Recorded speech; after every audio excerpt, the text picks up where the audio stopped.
In the early hours of January 3, 2026, the United States military executed Operation Absolute Resolve, a massive, multi-domain strike and extraction mission that resulted in the capture of Venezuelan President Nicolás Maduro and his wife, Cilia Flores. The operation, described by U.S. officials as a law enforcement action with military support, took place in the heart of Caracas and involved over 150 aircraft. The operation followed decades of tension, but escalated sharply in September 2025. The U.S. had intensified its maximum pressure campaign, conducting targeted boat strikes against alleged narco-smuggling vessels. By December 2025, President Trump ordered a total and complete blockade of sanctioned oil tankers. The mission was legally predicated on a 2020 U.S. Department of Justice indictment charging Maduro with narco-terrorism and drug trafficking. Step 1. Suppression of air defenses, 1:45 a.m. local. The operation began with a massive aerial campaign to blind Venezuelan defenses. F-22 Raptors and F-35s, supported by EA-18G Growler electronic warfare aircraft, dismantled radar and air defense systems. B-1B Lancer bombers struck key military hubs including La Carlota Air Base and the Fuerte Tiuna complex to prevent a Venezuelan counter-response. Step 2, the stealth ingress, 2 a.m. local. Under total darkness and a tactical blackout of Caracas's power grid, MH-47 Chinook and MH-60 Black Hawk helicopters from the 160th SOAR flew at ultra-low altitudes, 100 feet, over the water to avoid detection, reaching the presidential compound at 2:01 a.m. local time.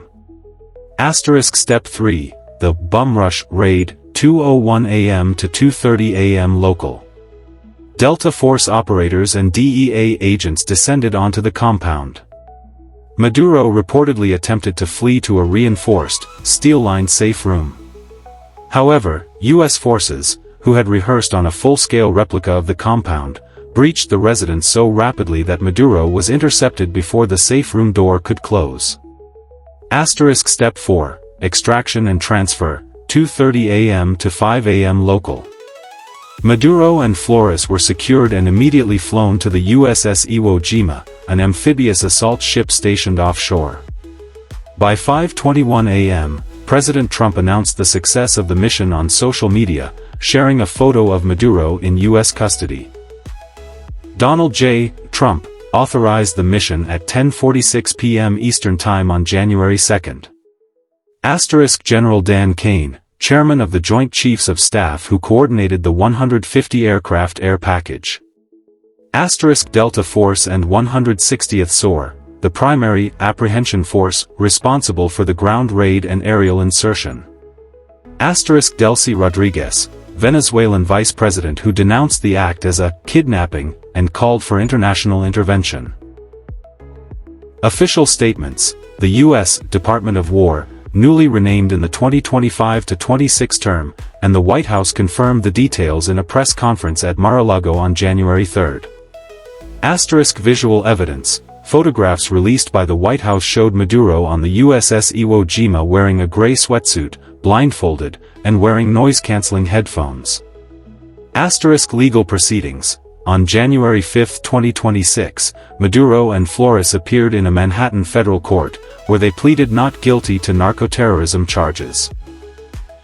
Geopolitical shock: the capture of a sitting head of state is nearly unprecedented.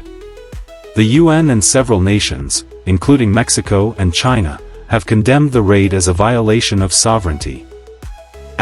Casualties: while the U.S. reported 0 fatalities among its personnel, Venezuelan officials claim over 80 people were killed in the strikes, including Cuban intelligence advisors.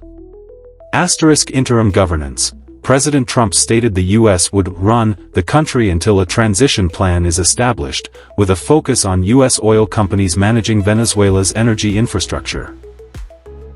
Operation Absolute Resolve represents a historic and controversial shift in U.S. foreign policy, signaling a return to the Monroe Doctrine. By removing Maduro through direct military intervention, the U.S. has effectively dismantled the previous Venezuelan government, leaving the nation in a state of high uncertainty. The next phase will involve the federal trial of Maduro in New York and the potential installation of a US-backed transitional authority in Caracas. Would you like me to analyze the international legal implications or provide a breakdown of the specific charges Maduro is facing in court?